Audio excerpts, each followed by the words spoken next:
So we're in Teres Menachem Sefer Mamar Tovshin Yud Aleph Tovshin Yud Beis on Friday. Zayin Shvat Tovshin Ayin Gimel. We're in the Mamar of Achron Shal Pesach, which begins on the Posik Dibra Maschil Veheinif Yodo al hanohor Tovshin Yud Aleph. We are on page Nun Tes.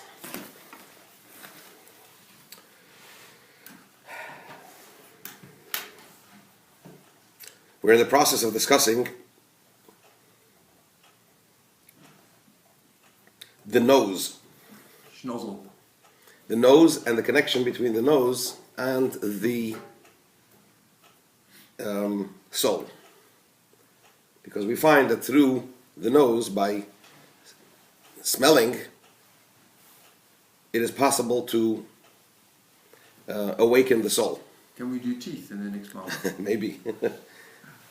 In fact, in the Yitzchayim, when it discusses the different parts of the head and the face, the anatomy of the head and the face, I don't think it mentions teeth. It mentions mouth, it mentions tongue, it mentions the two cheeks. Gotta look again. But anyway. Teeth about breaking it up, isn't it? Sorry? I think it's breaking it up so you can take it into yourself. Maybe teeth is clipper, I don't know. Yes, You gotta find out. right. Anyway.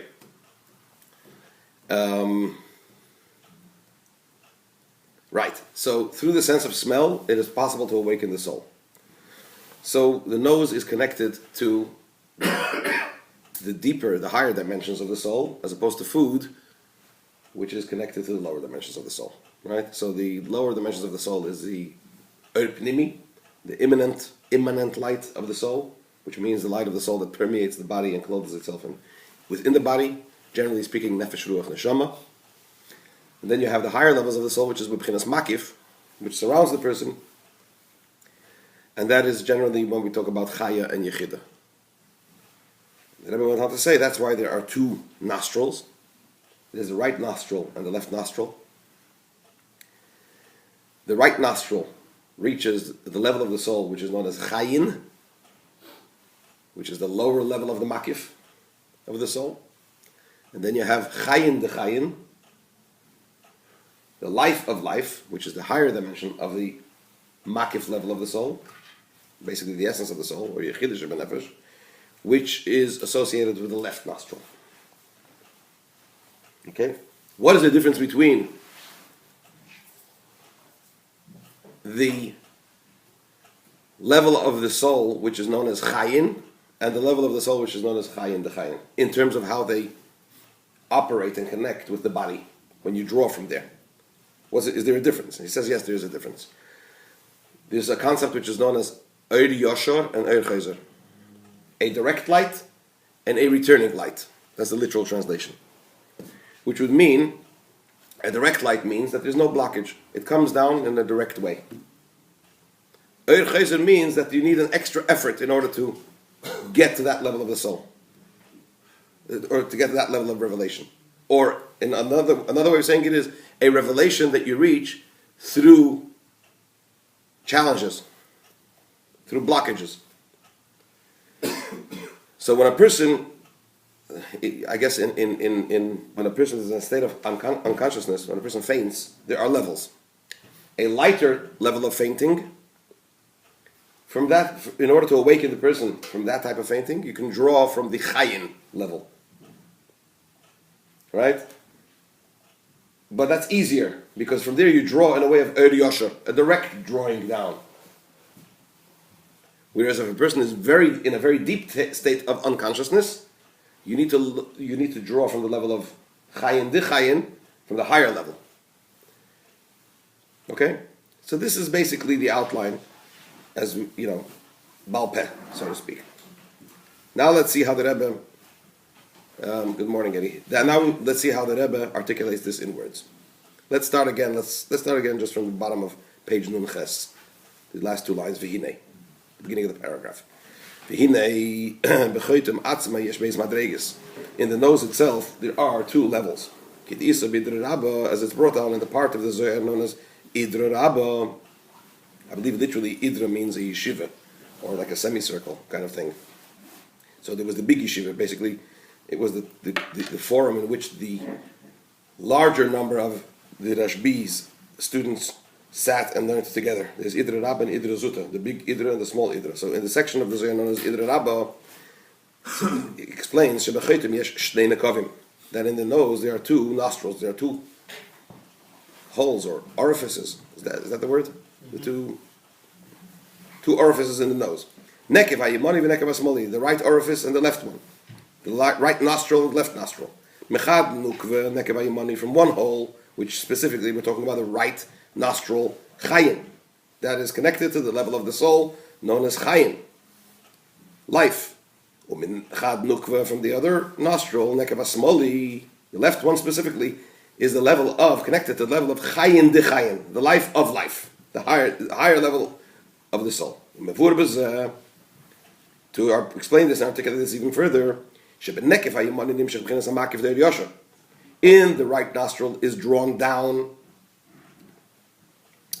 the level, the dimension of the makif, the level of the makif of Er Yosher. Makif means the level that surrounds, because we're talking about levels of the soul that are beyond clothing themselves within the body. We're talking about the makifin of the souls, right?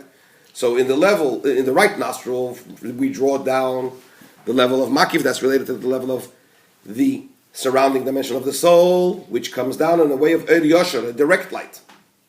Why? Shemagia b'bchinas chayin, because it touches from the right nostril, you reach the level of chayin, the outer or lower dimension of the makif, the surrounding dimension of the soul.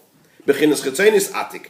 How would that relate to spheres, the attributes in the upper realms? We're talking about atik yomin, literally, which means the one old in days, which is a reference to the inner dimension of Keser. The level of Keser, which is beyond the 10 spheres, has Pniyas HaKeser and Chetzonis HaKeser, the internal dimension of Keser, and the external dimension of Keser. And as the Rebbe is going to say later on, within each one of them also you have Pnimius and Chetzonis, right? But now we're speaking about Keser in general. So in Keser in general, you have the external aspect. I'm sorry, he's speaking specifically, again, breaking down Keser, each aspect of Keser into two. So again, you have the external dimension of Keser and the internal dimension of Keser. The external dimension of Keser is known as Arech Anpin, the long face or the big partzuf.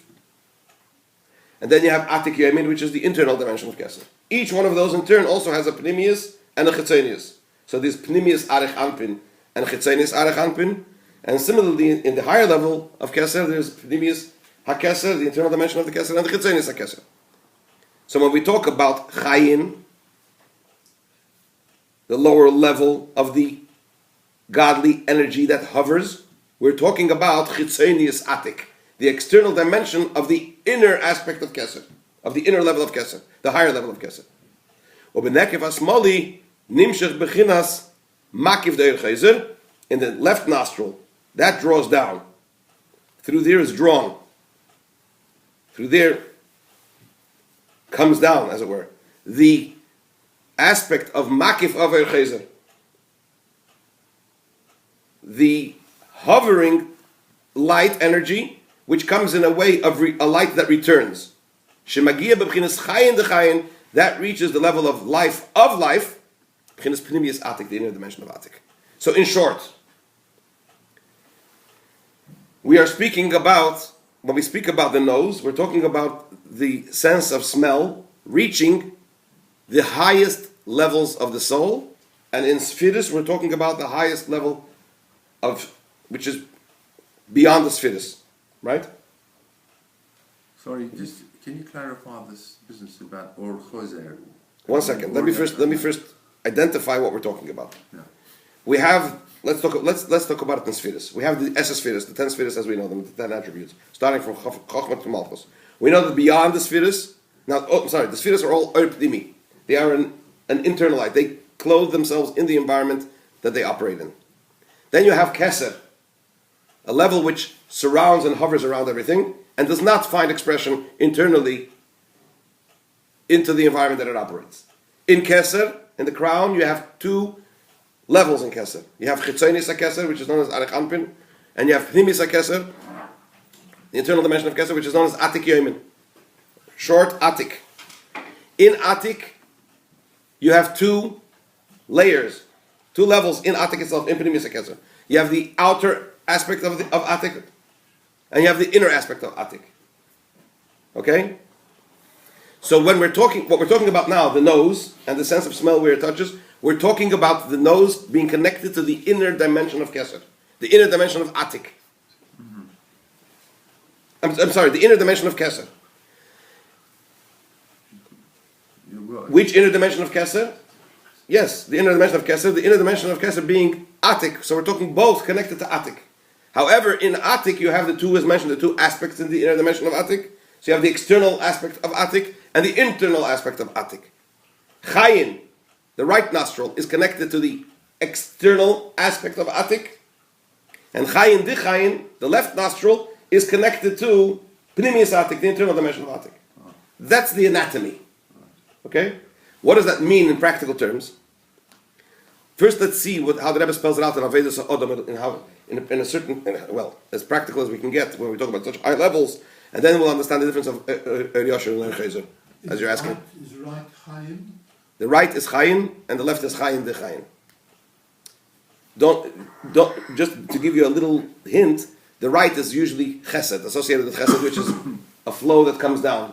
The left is Gvura, which means a revelation that comes in a more concealed way. And earlier on, I think last time you mentioned Chaya and Yechiva in the formula. Yeah, Yes, because here we're talking about Spheris. This is also, we have that mirror in the Neshama. Right. Okay, but now we're talking about Spheris. Let's see how the Rebbe explains Yoshua and Chezer in this sense, in Avodas HaAdam, and that'll be easier for us to grasp maybe the idea of Makiv der Yoshua and Makiv der Chezer. In Yodo, Avodas HaAdam, how does this play itself out in man's service of Hashem? Shemakiv der Yoshua in Yonai. What's the idea of the Makif, the hovering aspect of Yoshua, the direct light? What is that? Lahamshich gilel kus b'gashmis. To draw down godly light, revelation of godliness, into physicality. This touches and reaches the level of Chayin. The Chetzoni is Atik, the exterior of the inner dimension of Keser. What is the idea of Makif the Chezer, the hovering aspect of the divine light in a returning way? In Yoni Lasis is Magashmi Klil Elakus. That means, that's a reference in Avodas HaAdam, in man's service to Hashem, to make the physical world a vessel for godliness. This reaches the level of Chayin Dechayin, the life of life. Right? So one is to draw down godliness into the world. In that sense, we don't necessarily reckon so much with the environment in which you're drawing down the godliness. You're just drawing it down. But what's happening with the Gashmis, with the physical? Has it been transformed? Not necessarily, and in a sense, necessarily not. Because that level of godliness does not have the power to what? To transform physical matter into godliness. In order to do that, you need to draw down from a higher level of godliness, Chayin Dichayin, the internal dimension of Keser, the internal dimension of the crown, in order to effect transformation. The Rebbe goes even further. Let's see that. Let's use the Rebbe's words. The Mashal Dover Begashmi is what's the example? What's the analogy for this? In physically, Shebi his alphus regila moil gamreach stam. In a usual fainting, in other words, if a person faints, but it's just, I mean, I don't know how usual fainting is, but we're not talking about a state of unconsciousness which is very deep. You know, there's a difference between a person that faints and a person that is unconscious, or even there's a level even further, which is, God forbid, a person in a coma, right? So we know that in unconsciousness there are state levels, how deep the unconsciousness is. So in a usual fainting, moil gamreach stam. For that, to revive a person like that, a regular type of smelling salts is sufficient. You don't need a very strong smelling salts. When we talk about a person that faints very strongly, regular smelling salts will not be sufficient. Or he's not even talking about smelling salts when a person faints. He's just talking about a reach, a smell. You put a smell to the person's nose and you can revive him. But if he faints deeply, a usual scent will not be sufficient. You need a type of scent which has in it a sharpness and a sourness. Dover charif, something sharp. This has the power to revive the soul even from a very deep state of fainting. Why? What's the difference between the two? It reaches deeper into the soul. Right? So what do we see? A pleasant smell is something, a pleasant smell, a usual smell, scent, will be Yosher. That's something usual. A sharp smell, what happens when you smell very strong smelling salts? You recoil. It's not something pleasant for the person to experience. That's Chayzer. There's a blockage, right? It's something which is unusual, there's something that obstructs. And in order to connect to that, you need an experience, a scent, which is unusual, which is unpleasant. That's the Chayzer. Chayzer means a light that comes through a challenge. A revelation that comes through a challenge. A revelation that comes in an unusual way. How does that play itself out in Aveda? So too it is in our service to Hashem. When a person serves Hashem in a way of Yosher, a direct light, what does that mean? When there aren't so many blockages and concealments on the person. In other words, there aren't too many challenges. You have to work, you have to do things in order to serve Hashem in the usual way. You have to make a usual effort. There's nothing unusual that's challenging the person in Zavedas Hashem. Azai, in this way of serving Hashem, Magiyin L'B'chinas Chaim. That reaches the level of Chaim, which is what? The external aspect of the inner level of Keser. Chitzenius Atik, right? Chaim. Makif the Chaya. What does that mean in the Nefesh Adam? That is the Makif of Chaya. As mentioned before, there are two levels in the aspect of the soul that does not clothe itself in the person's internally. The level of Chaya and the level of Yechida. Chaya being the lower level, and Yechida being the higher level. And generally, these two dimensions of the soul remain hovering around the person. They don't find internal expression in a particular aspect of the person. That's why it's called Makif the Chaya. The desire of the heart. Although we're talking about something which is beyond intellect, which means it's beyond Pnimi, it's Makif, Harei Kosher in Tamvadas. It still has a connection to the person's intellect. It's beyond, it hovers, but it's connected. There is still a relationship between the two. Because the Seichel, the intellect, is a vessel for what? For this dimension of the desire of the heart. Generally speaking, if you remember, we spoke about Yediyas Achiv and Yediyas Ashlila in the previous Maimer. There's a way of relating to godliness in a direct way, which is generally connected to the levels of godliness of the Malak al-Almin. And that is even something which is the domain of what? Of the Nefesh Habahamis, even the animal soul can have some comprehension in the level of godliness that fills the world of the Malak al-Almin.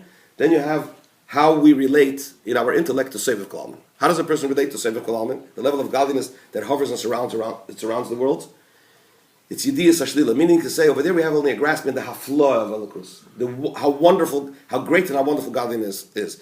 We detect that there's something unbelievably powerful here, unbelievably great. But we don't take it in a direct grasp, we don't grasp it. You're in awe of it. So the Usud Liba is a level where you have a desire, the soul, it's really the soul's innate desire for godliness, which is also connected to the intellect. In other words, the intellect could touch those dimensions of the soul, to activate those dimensions of the soul, but not grasp the level of godliness which we touch through this desire of the soul. However, even though it doesn't find expression internally in the intellect of the person in the usual way, it's still connected to it, because they're related one to another.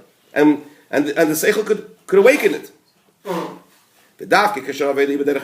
However, then there is a level of serving Hashem in a way of Chayzer, in a light that returns, meaning to say a divine energy that we reach through challenges when there is a blockage in an unusual way. When is that?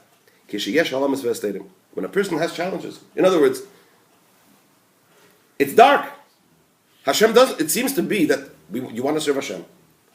And to serve Hashem, it seems that if a person wants to serve Hashem, then he should not find any challenges directly to that. And nevertheless, one finds himself in a situation where there are challenges, very great challenges. For example, the ultimate expression of that, if you want to talk about it in the history of the Jewish people, for example, during the time of Purim, as we learned in the previous Maimer, when there was an existential threat to the Jewish people. Fragt sich Akasha, Yidden want to serve Hashem, and the Eberster God brings about the decree that what? To annihilate the Jewish people. Right? So that's the ultimate Helen Vehester, the ultimate concealment. That type of concealment, what does that bring about? When a Yid does serve Hashem, notwithstanding such great challenges, that creates a link to a level which is usually not reachable, not manifestable, if there's a word like that, which we usually cannot draw down. Which is that?